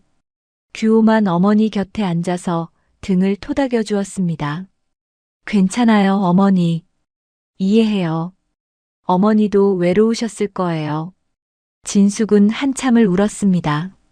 쌓였던 감정이 한꺼번에 터져나온 것 같았어요. 외로움, 배신감, 미안함, 후회. 여러 감정이 뒤섞여 있었죠. 규호는 조용히 어머니 곁을 지켰습니다. 잠시 후 재호와 찬호가 일어섰습니다. 저희는 먼저 가보겠습니다. 재호가 차갑게 말했어요. 큰 며느리도 따라 일어났죠. 찬호도 저도 가보겠습니다. 하고 말했습니다. 두 사람은 인사도 제대로 하지 않고 밖으로 나갔어요. 응접실에는 진숙과 규호만 남았습니다. 규호는 계속 어머니 곁에 앉아 있었어요. 어머니, 물 좀 드실래요? 진숙이 고개를 끄덕였습니다. 규호가 물을 가져다 주었죠. 진숙은 물을 마시며 마음을 가라앉혔습니다. 규호야, 너도 화났지? 진숙이 물었어요. 규호가 고개를 저었습니다. 아니에요, 어머니. 조금 당황하긴 했지만 어머니가 그럴 수밖에 없으셨을 이유가 있었을 거라고 생각해요. 진숙이 규호의 손을 꼭 잡았습니다. 고맙다. 정말 고맙구나. 규호는 어머니가 진정될 때까지 곁을 지켰습니다. 밤이 깊어갈 때까지 함께 있었어요. 다른 형들은 화가 나서 떠났지만 규호만은 어머니를 혼자 두지 않았습니다. 진숙은 그런 규호를 보며 생각했죠. 적어도 이 아이 하나는 진짜구나. 진실을 고백한 후 며칠이 지났습니다. 재호와 찬호는 연락이 없었어요. 화가 많이 난 것 같았죠. 하지만 규호는 매일 저녁 어머니께 전화를 걸었습니다. 어머니, 오늘 하루 어떠셨어요? 짧은 통화였지만 진숙에게는 큰 위로가 되었어요. 어느 날 저녁 규호가 집에 들렀습니다. 손에 과일 바구니를 들고 있었어요. 어머니, 제가 과일 좀 사왔어요. 건강에 좋은 거래요.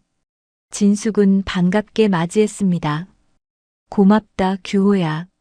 그냥 오면 되는데 뭘 이런 걸 사오니.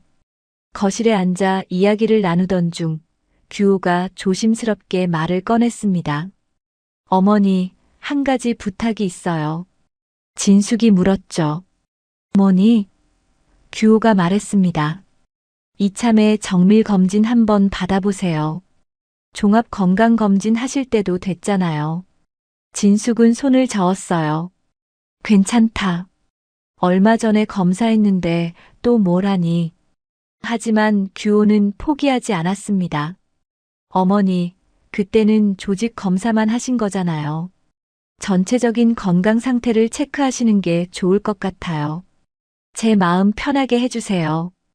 규호의 간절한 눈빛을 보며 진숙은 마음이 움직였습니다. 내가 그렇게까지 말한다면. 알았다. 받아보마. 규호의 얼굴이 환해졌어요. 일주일 후 진숙은 종합병원에 갔습니다. 이번에는 규호가 함께 갔어요. 어머니, 제가 모시고 가야죠. 규호는 새벽 일찍 물류센터 일을 마치고 어머니를 데리러 왔습니다. 눈이 충혈되어 있었지만 밝게 웃고 있었죠. 병원에 도착해서 각종 검사가 시작되었습니다. CT 촬영, MRI, 혈액 검사, 초음파 검사 등 하루 종일 이어지는 검사였어요. 진숙은 이렇게 많이 해야 하나? 하고 물었습니다. 담당 의사가 대답했죠. 회장님 연세를 고려해서 좀 더 꼼꼼히 보려고 합니다. 조금만 참아주세요. 진숙은 조금 의아했습니다. 매년 하던 건강검진과 뭐가 다른 거지? 하지만 의사의 말대로 따랐어요. 검사 항목이 대폭 추가되어 있었습니다. 갑상선 초음파, 세밀한 혈액 검사, 각종 암표지자 검사까지. 일반 검진보다 훨씬 정밀한 검사였죠. 검사를 마치고 규호와 함께 병원 로비에 앉았습니다. 힘드셨죠, 어머니? 규호가 물었어요. 진숙은 괜찮다. 이 정도야. 하고 대답했습니다. 규호가 커피를 사다 주었죠. 일주일 후에 결과 나온대요. 그때 같이 가실래요? 너 바쁠 텐데 괜찮겠니? 진숙이 물었습니다. 규호가 고개를 끄덕였어요. 괜찮아요. 제가 시간 만들게요. 어머니 혼자 가시면 안 돼요. 진숙은 규호의 손을 꼭 잡았습니다. 고맙구나, 정말. 일주일이 지났습니다. 결과를 듣는 날이었어요. 규호가 다시 어머니를 모시고 병원에 갔습니다. 진료실 앞에서 기다리는 동안 진숙은 이상하게 불안했어요. 가슴이 두근거렸습니다. 왜 이러지? 별일 없을 텐데. 스스로를 다독였죠. 간호사가 나와서 불렀습니다.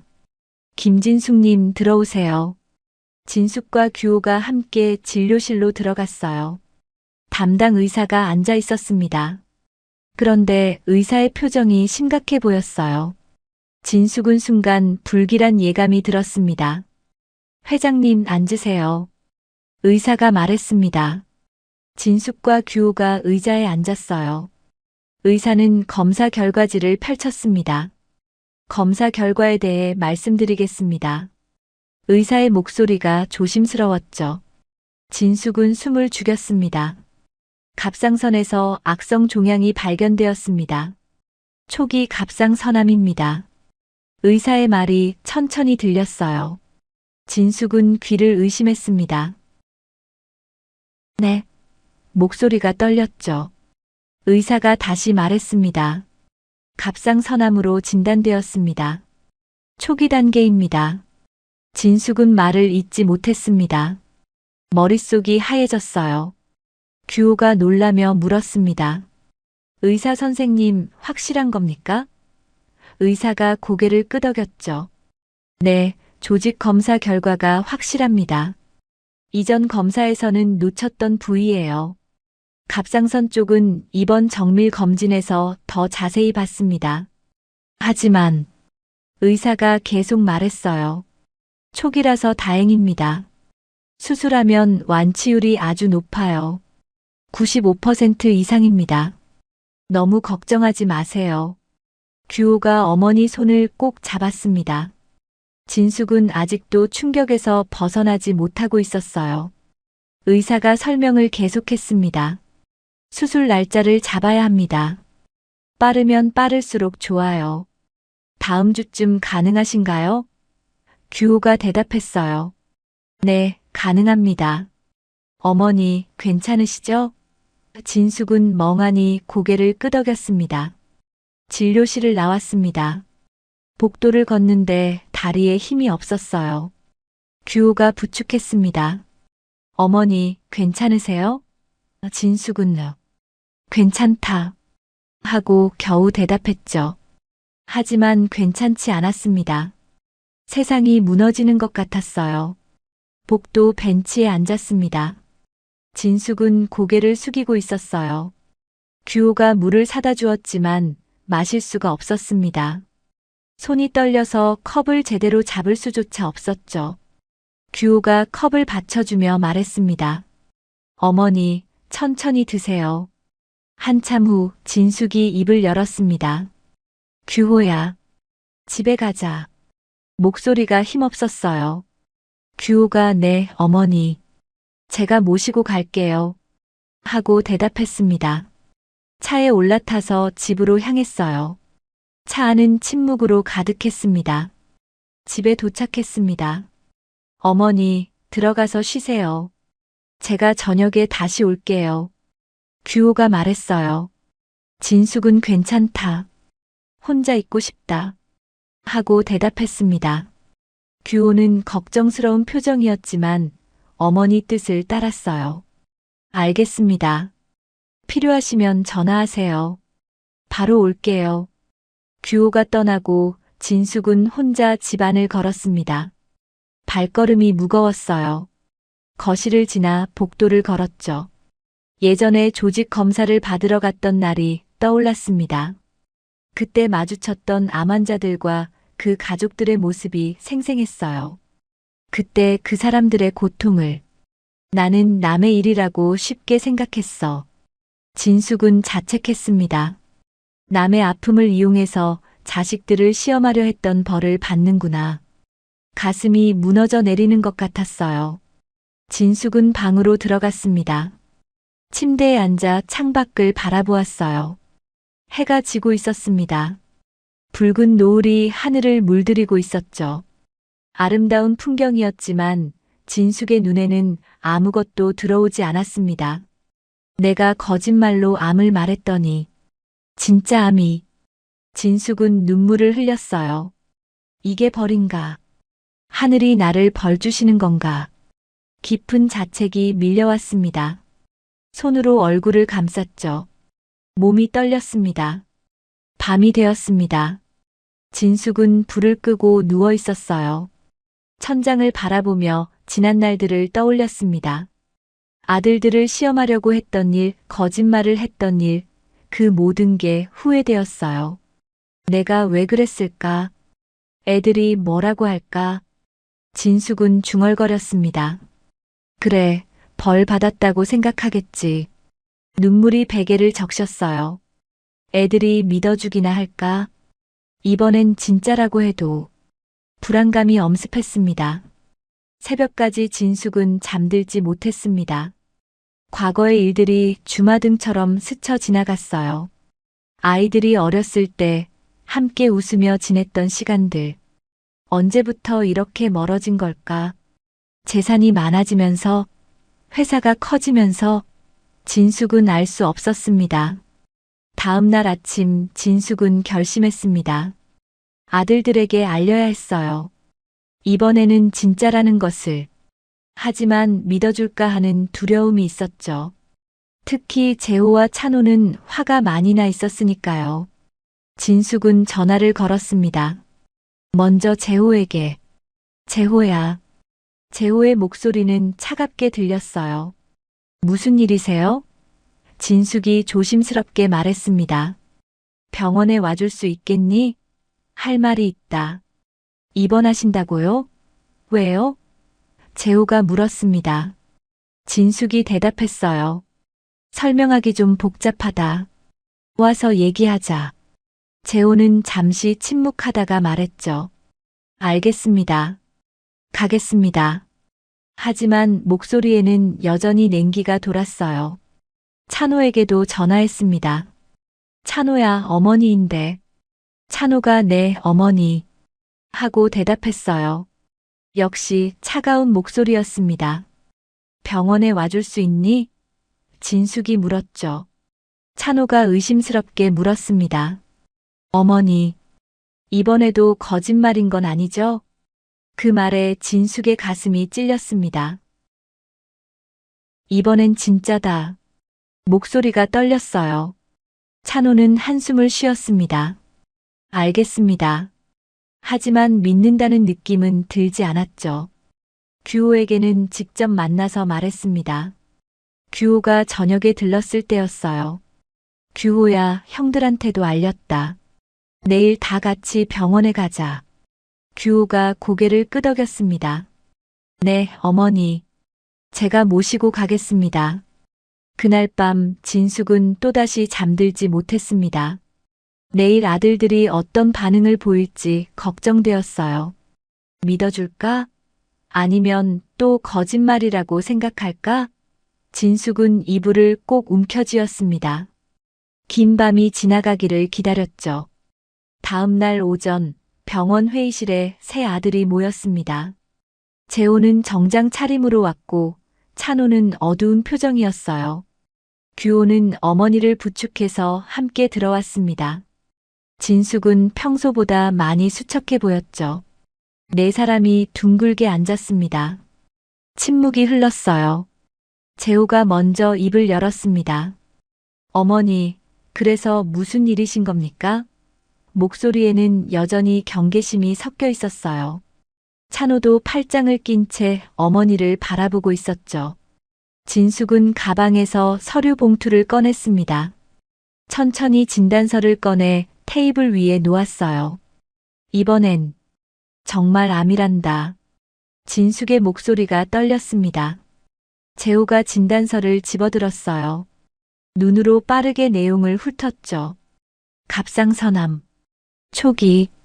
재호의 목소리가 작아졌습니다. 진단서를 찬호에게 넘겼어요. 찬호도 읽어보더니 얼굴이 하얗게 변했습니다. 진짜 암이라고요? 믿기지 않는다는 표정이었어요. 진숙이 고개를 끄덕였습니다. 그래, 정밀 검진에서 발견됐다. 재호가 진단서를 다시 들여다보았습니다. 어머니, 진짜 안 그러셔도 저희 어머니께 잘할게요. 이제 그만하세요. 여전히 믿지 못하는 말투였죠. 진숙이 고개를 저었어요. 재호야, 이건 진짜야. 내가 설마 진단서까지 만들어 오겠니? 찬호가 의심스럽게 물었습니다. 저번에도 그렇게 말씀하셨잖아요. 진숙은 참담한 표정을 지었습니다. 알아. 내가 한번 거짓말을 했으니까 내가 못 믿는 것도 당연하지. 하지만 이건 정말이다. 규호가 말했어요. 형들, 진단서 봐. 담당 의사 사인도 있고 병원 직인도 찍혀 있어.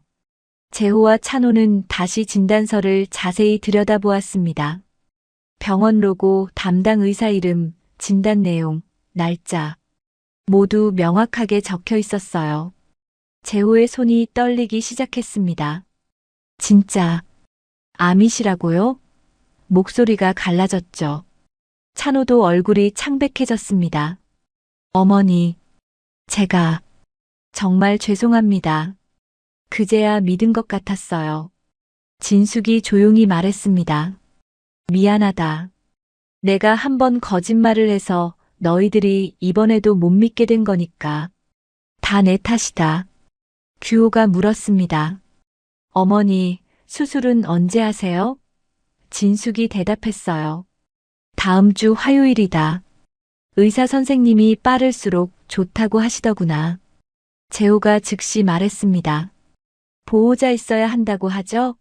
제가 와 있을게요. 찬호도 저도 꼭 올게요. 하고 말했어요. 이번에는 진심이 담겨 있었죠.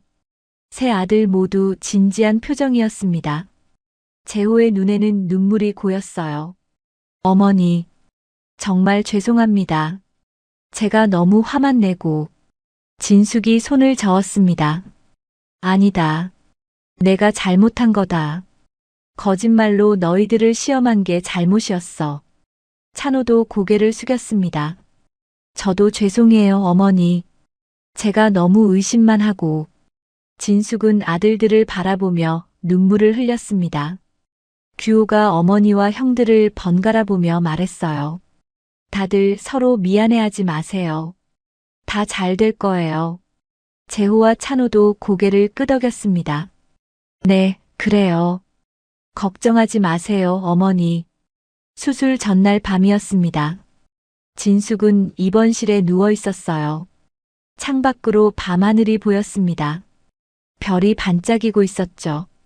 내일이면 수술대에 오를 거라는 생각에 마음이 무거웠습니다. 병실 문이 열렸습니다. 규호가 들어왔어요. 어머니, 주무시려고 하셨어요? 진숙이 고개를 저었습니다. 잠이 안 온다. 규호가 의자를 가져와 침대 옆에 앉았어요. 제가 여기 있을게요. 1시간쯤 지나서 재호가 도착했습니다. 큰 가방을 들고 있었어요. 어머니, 저도 여기서 밤 새우겠습니다.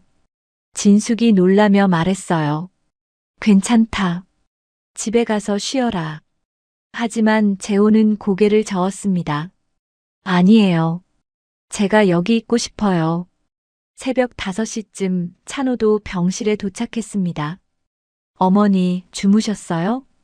진숙은 세 아들이 모두 병실에 있는 걸 보고 눈물을 흘렸어요. 다들 고맙다. 세 아들은 어머니 주위에 둘러앉아 밤을 지새웠습니다. 수술 시간이 되었습니다. 간호사들이 진숙을 수술실로 옮기기 위해 침대를 밀고 왔어요. 세 아들이 따라갔습니다. 수술실 앞에서 진숙은 아들들을 한 명씩 바라보았어요. 너희들 얼굴 보니까 힘이 난다. 어머니, 잘 다녀오세요. 재호가 말했습니다. 금방 끝날 거예요. 찬호가 덧붙였어요. 규호는 어머니 손을 꼭 잡았습니다. 잘 되실 거예요, 어머니. 진숙이 수술실 안으로 들어갔고 문이 닫혔습니다. 세 아들은 수술실 앞 대기실에 앉았습니다. 아무도 말이 없었어요. 시계만 째깍거리는 소리가 들렸죠. 재호는 계속 손을 비볐고 찬호는 무릎을 떨었습니다. 규호는 조용히 눈을 감고 앉아 있었어요. 3시간이 지났습니다. 수술실 문이 열리고 의사가 나왔어요. 새 아들이 벌떡 일어났습니다. 의사가 웃으며 말했죠. 수술 잘 끝났습니다. 깨끗하게 제거했어요. 앞으로는 휴식도 취하셔야 하고 약도 꼬박꼬박 챙겨 드셔야 합니다. 새 아들은 안도의 한숨을 쉬었습니다.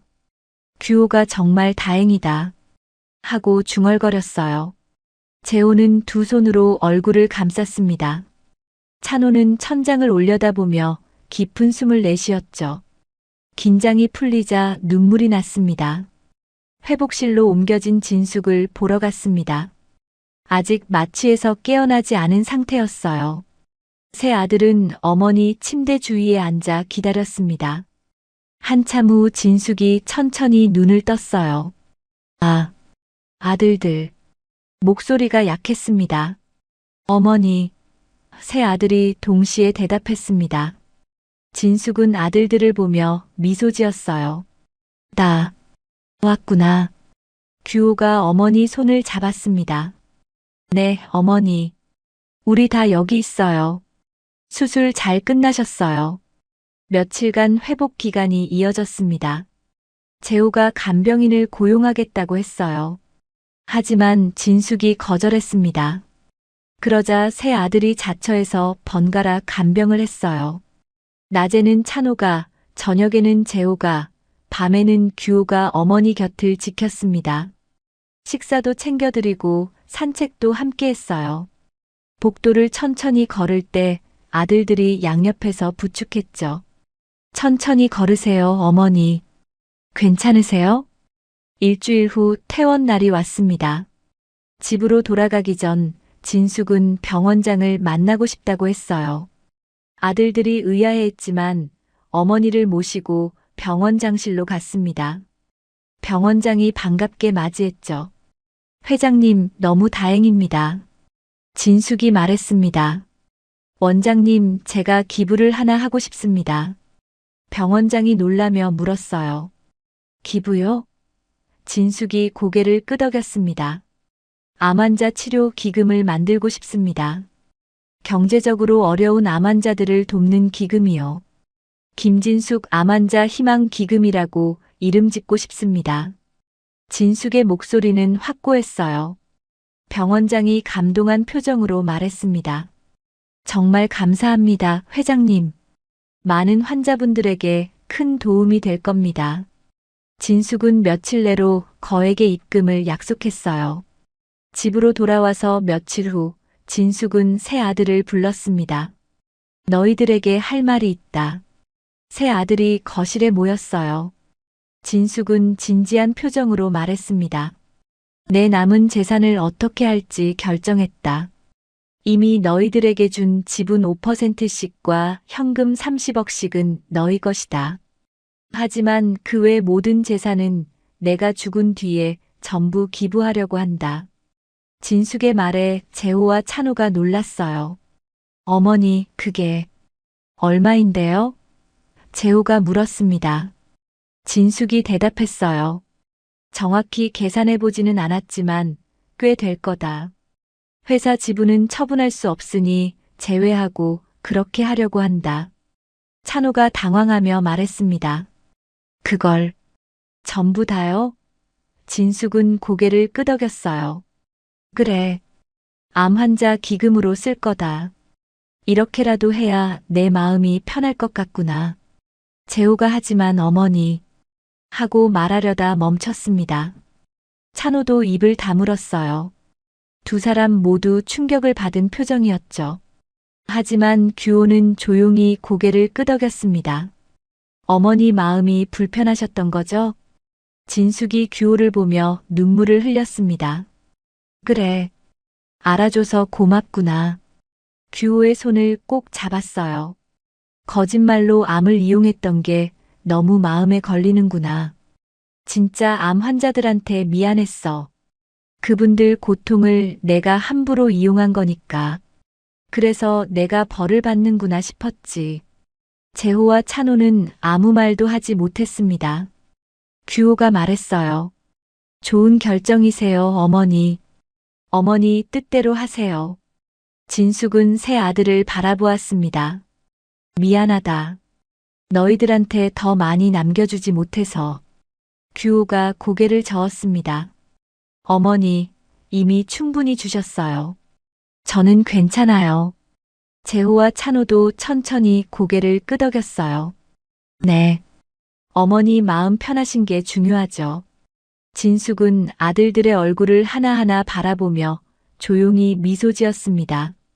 퇴원 후 일주일이 지났습니다. 진숙은 집에서 조용히 휴식을 취하고 있었어요. 상처도 많이 아물었고 기력도 점점 회복되고 있었죠.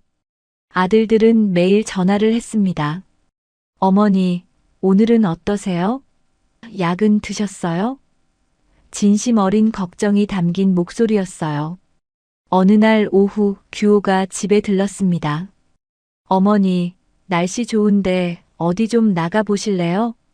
진숙은 창밖을 바라보았어요. 맑은 하늘이 펼쳐져 있었습니다. 그래, 좋다. 어디로 갈까? 규호가 조심스럽게 말했죠. 암센터 한번 가보시는 건 어떠세요? 진숙은 잠시 생각했습니다. 그리고 고개를 끄덕였어요. 그래, 가보자. 두 사람은 차를 타고 암센터로 향했습니다. 차 안에서 진숙은 창밖을 바라보며 말했어요. 얼마 전에 내가 이 길을 지나갔지. 조직 검사 받으러 갈 때. 규호가 많이 달라지셨어요, 어머니. 하고 말했습니다. 진숙이 뭐가? 하고 물었죠. 규호가 대답했어요. 표정이요. 예전보다 훨씬 편안해 보이세요. 진숙은 작게 웃었습니다. 그런가. 마음이 좀 가벼워진 것 같긴 하구나. 암센터에 도착했습니다. 넓은 로비에는 환자들과 가족들이 있었어요. 어떤 이는 휠체어에 앉아 있었고 어떤 이는 지팡이를 짚고 걸었습니다. 진숙은 그들을 바라보며 가슴이 먹먹해졌죠. 저분들도 다 힘든 시간을 보내고 계시겠구나. 암센터장이 진숙을 알아보고 다가왔습니다. 회장님, 어서 오세요. 쾌차하셨다니 정말 다행입니다. 진숙이 인사했어요. 덕분에 잘 회복하고 있습니다. 센터장이 제안했습니다. 환자분들과 만나보시겠어요? 회장님 이야기를 들으면 힘이 나실 거예요. 진숙은 고개를 저었습니다. 아니에요. 그냥 둘러보고 싶어서 왔어요. 하지만 규호가 말했죠. 어머니, 그래도 응원을 받으면 가족들이 더 힘이 날 수도 있잖아요. 어머니가 희망을 주실 수 있어요. 진숙은 잠시 망설였습니다. 아니다, 규호야. 진숙이 말했어요. 내가 그러면 감사 인사받자고 온 것밖에 더 되지 않아. 난 그냥 내 얕은 생각과 욕심들을 참회하고 싶은 거란다. 규호는 어머니의 말을 이해한다는 듯 고개를 끄덕였습니다. 두 사람은 암센터 복도를 천천히 걸었습니다. 벽에는 완치 환자들의 사진이 걸려 있었어요. 환하게 웃고 있는 사람들의 모습이었죠. 진숙은 사진들을 하나하나 바라보았습니다. 이분들도 힘든 시간을 이겨내셨구나. 창가에 앉아 쉬고 있는 환자 가족을 보았습니다. 젊은 여성이 나이든 어머니 손을 꼭 잡고 있었어요. 엄마, 조금만 더 힘내. 우리 곧 집에 갈 수 있어. 딸의 목소리에는 눈물이 섞여 있었습니다. 어머니는 힘없이 고개를 끄덕였죠. 진숙은 그 모습을 보며 눈시울이 붉어졌습니다. 예전에 조직 검사를 받으러 왔을 때 봤던 장면이 떠올랐어요. 그때는 남의 일처럼 느껴졌었죠. 하지만 이제는 달랐습니다. 저 고통이 얼마나 큰지 이제는 알았어요. 진숙과 규호는 복도 끝 창가로 갔습니다. 창밖으로 정원이 보였어요. 나무들이 바람에 흔들리고 있었습니다. 두 사람은 나란히 서서 밖을 바라보았죠. 한참 동안 아무 말도 하지 않았습니다. 진숙은 과거를 떠올렸습니다. 명절 밤 텅 빈 대저택의 모습이 선명하게 떠올랐어요. 혼자 앉아있던 화려한 식탁, 아무도 없는 넓은 거실, 그때의 외로움이 다시 느껴졌습니다. 하지만 지금은 달랐죠. 옆에 규호가 있었고 다른 아들들도 마음을 열기 시작했어요. 진숙은 마음속으로 생각했습니다. 돈보다 사람이 먼저구나. 나는 평생 돈을 쌓았지만 진짜 부는 사람을 살리는 거였어. 사람의 마음을 얻는 거였어. 깨달음이 왔습니다. 늦었지만 이제라도 알게 된 게 다행이었어요. 규호가 조용히 물었습니다. 어머니, 가실까요? 진숙이 고개를 끄덕였어요. 그래, 가자. 두 사람은 암센터 복도를 걸어 나왔습니다. 따뜻한 햇살이 복도에 비추고 있었죠. 진숙과 규호의 뒷모습이 햇살 속으로 사라졌습니다. 집으로 돌아오는 길이었습니다. 차 안에서 규호가 말했어요. 어머니, 오늘 저녁에 형들도 오기로 했어요. 같이 식사하자고 했거든요. 진숙이 놀라며 물었습니다. 정말? 규호가 웃으며 대답했죠. 네, 집사람도 애들 데리고 오기로 했어요. 저녁 6시 대저택은 오랜만에 활기를 되찾았습니다. 현관문이 열리고 재호 가족이 들어왔어요. 아이들이 뛰어들어오며 소리쳤습니다. 할머니, 진숙은 손주들을 안으며 웃었죠. 그래, 잘 왔다. 많이 컸네. 곧이어 찬호도 도착했습니다. 손에 꽃다발을 들고 있었어요. 어머니, 선물이에요. 진숙이 꽃을 받으며 말했습니다. 고맙다, 찬호야. 규호네 가족도 왔습니다. 규호 아내가 직접 만든 반찬을 가져왔어요. 어머님 몸에 좋은 걸로 만들었어요. 식탁에는 음식이 가득 차려졌습니다.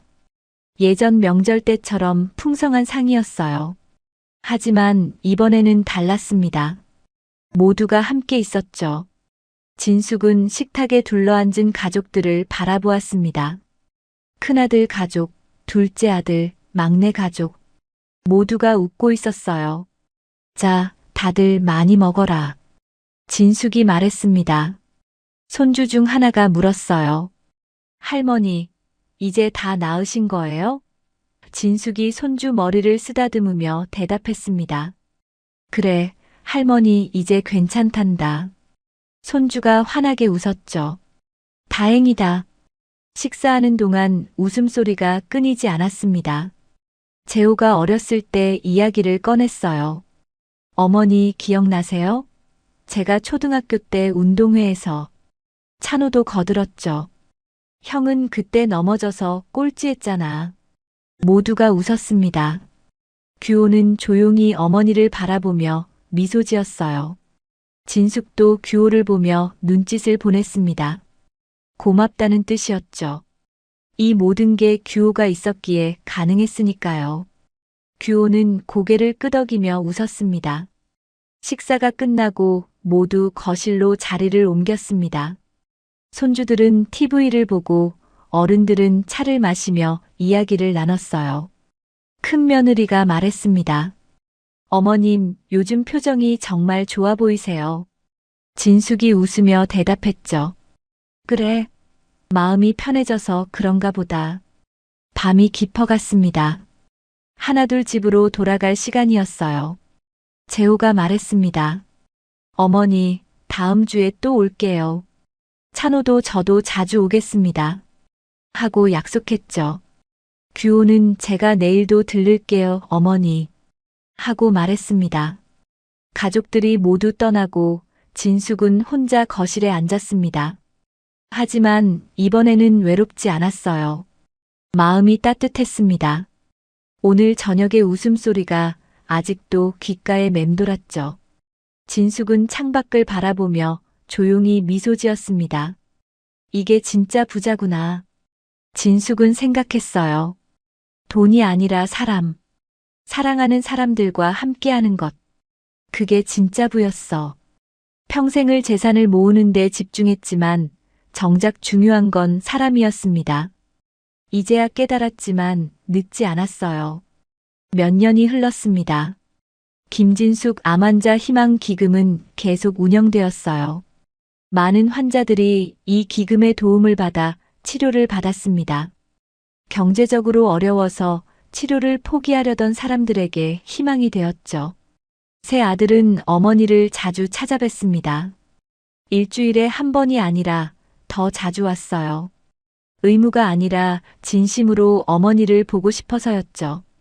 명절이 되면 대저택은 손주들의 웃음소리로 가득 찼습니다.